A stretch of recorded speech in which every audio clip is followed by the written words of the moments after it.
Hello, I'm Tammie Duggar and I'm here today to teach you a little bit about fermented foods. Long ago, people were fermenting foods in a way to preserve them. And just recently, there's been a big craze going on about fermented foods and how healthy they are for your gut and your immune system. And so I wanted to teach you a little bit more about that. So fermented foods have been around for a long time. It's really not something new. It's just us returning back to something old that was healthy and beneficial. Nowadays, our food is preserved through artificial and man-made chemicals and preservatives. And so I'd like to teach you a way to preserve your food that is healthful and beneficial. So we're going to make some sauerkraut. We're going to use a purple cabbage. Just so you know, here's some sauerkraut I made earlier with green cabbage. So I just wanted to mix it up a little and make some with purple cabbage. So the first thing you want to do when you make your sauerkraut is just take those outer leaves of the cabbage off. So I'm going to do that really quick. And if you notice any bruising or sometimes you see a little mold on those outer leaves, just remove all of that. When you're making sauerkraut, you want to make sure that you pick really good produce. You don't want your cabbage to be mushy or wilty, and you want to try to do your best to find organic cabbage. All right, so before we move on, let's just talk a little bit about the process that we're going to go through. So preserving this cabbage and turning it into sauerkraut, we're going to use a process called lactofermentation. Lactic acid is a natural preservative that inhibits putrefying bacteria. So if you've ever worked out and then you were really sore and stiff the next day, and you heard that that was because of lactic acid, well, it's true. Lactic acid was released into your body to help inhibit putrefying bacteria that would break down that muscle and start it to decay. So lactic acid is really important in breaking down the starches and the sugars in the fruits and the vegetables that we're going to ferment.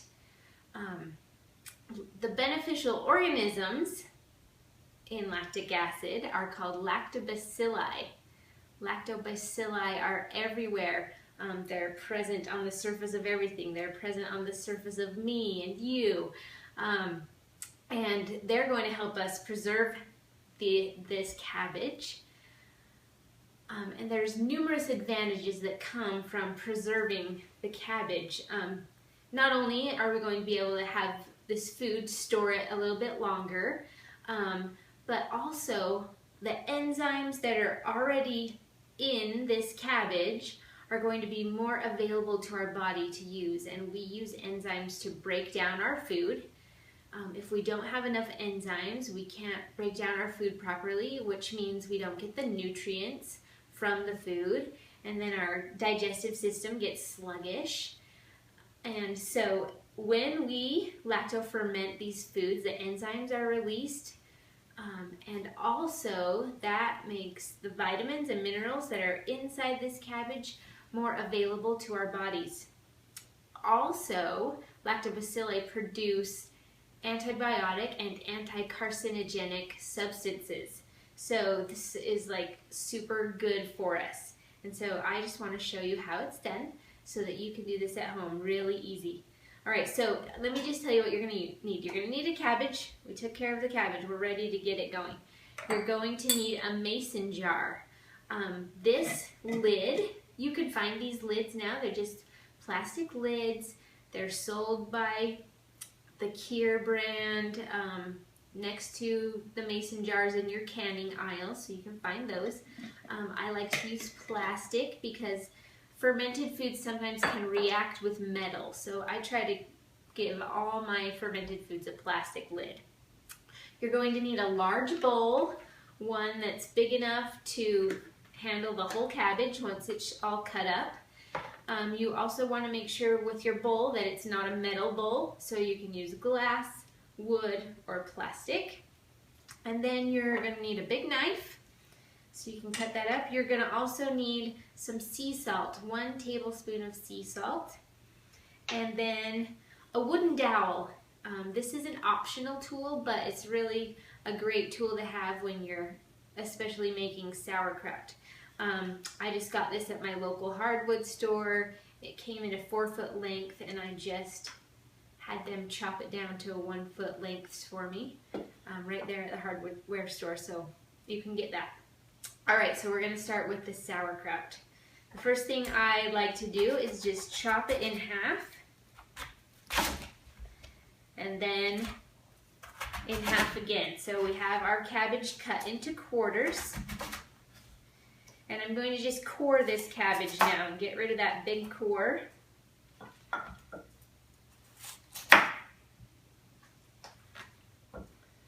And like I said before, you can use purple cabbage or you can use green cabbage. Both work just great. Alright, so now we're going to start cutting this up, and you can cut the cabbage up. It's kind of your preference, how you like your sauerkraut. So if you like it really fine and shredded, you can actually use a food processor to grate this up really fine, or you can just do it with a knife. I like mine kind of medium fine, so I'm going to just quickly cut this up.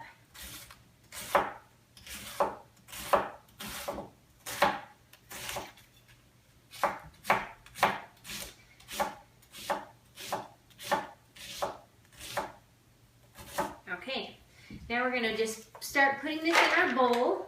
Get that jar out of the way.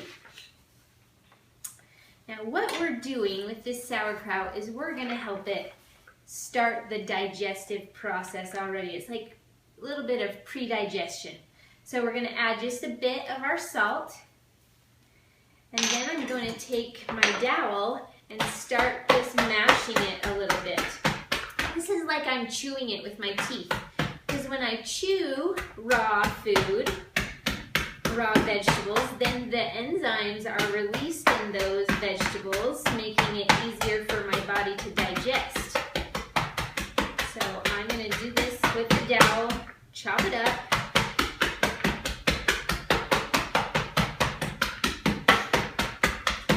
And you'll notice that it starts to get a little bit glistening. The water in the cabbage is starting to be released.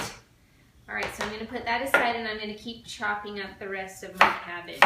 And we got all of the cabbage in there. Let me just move this out of my way. We're going to pour the rest of our salt in there. Alright, now we're going to keep chopping.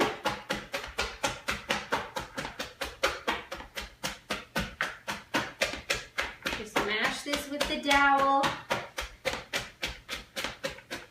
And the salt. And the water from the cabbage. I'm going to start making everything just a little bit watery in here. This is all I'm doing to the cabbage to make sauerkraut. I'm not going to add any water. I'm not going to add anything else. Just salt and the cabbage. You can also add, at this point, you can add any herbs or spices that you would like. If you can see in this jar right here, those little flecks, those are caraway seeds. So I like to add a little bit of caraway seeds. Caraway seeds are also beneficial to the digestive system, so that's going to help there as well.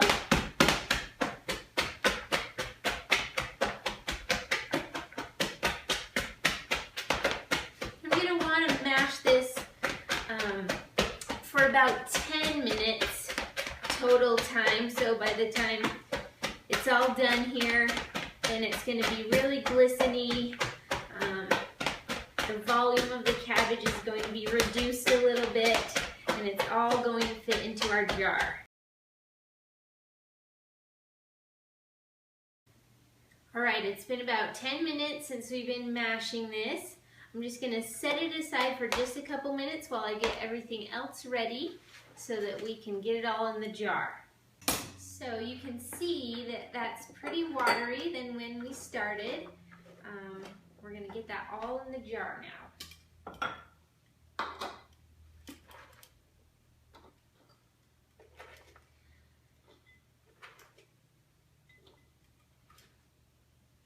So just do a few scoops in there, and then I mash it down with my dowel again.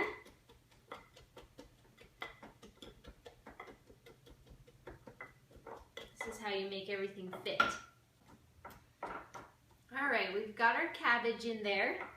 And now for the tricky part. So remember the lactofermentation.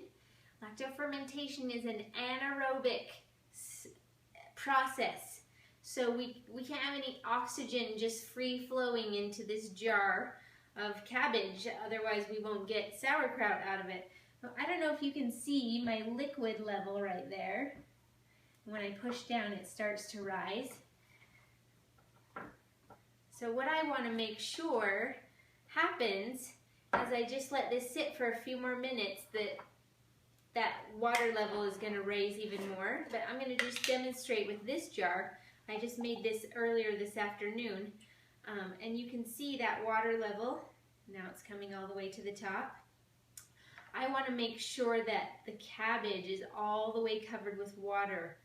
So if I put a weight in it, like this smaller glass jar, then my water level comes up and the cabbage is totally submersed, making it anaerobic. No oxygen is going in there. You can also do this with, this is just a tea light holder. You put the tea light holder in there, and that holds the water, the cabbage down, and the water above the cabbage. So I'm just going to leave this in here. Now it sits on my counter for 3 to 7 days. And the reason there's such a big gap there is because the temperature in your home may vary. The warmer your home is, the quicker this will ferment and the process will be complete. The cooler your home is, the longer time it takes to ferment. So every day, this is just going to be on my kitchen counter. Every day that I walk past it, I'm going to just give this a little push so that there will be bubbles, gas bubbles that come up. And so I just want to burp this sauerkraut. Give it a little burp and the bubbles will come out. That will release any extra oxygen that's in there. And then after 3 to 7 days, I'll notice that my water level is starting to go away. The cabbage will start to reabsorb the water. And so when that starts to happen, I just give it a little taste. If it tastes like I want it to taste, you know, it's got enough zip and it's sour enough for me, then I'll put my lid back on and I'll put it in the refrigerator. And it can stay in the refrigerator for up to 6 months. Generally it doesn't last that long, but up to 6 months is pretty good. But during this time, my lid is not on because I want other bacteria jumping into this bottle. All the bacteria that's floating around in my house, if it can get into my jar of sauerkraut, the lactobacilli, that friendly bacteria that's helping this fermentation process happen, is going to absorb any bad bacteria that may have gotten in here, and it's actually going to help boost my immune system to any of the bacteria that's around me in my home. So it's like a little inoculation of immune fighters that I'm making right here. So you can see, let's just test this purple one out. See that liquid is starting to get closer to the top. So in just a couple minutes, I'll be able to put my weight in there, and that will be good to go. All right, there are step-by-step instructions also on this blog post with pictures. You can see how to do it. There is a fermentation cookbook available, an ebook with all these recipes that you see here, plus more, so that you can make those yourself at home.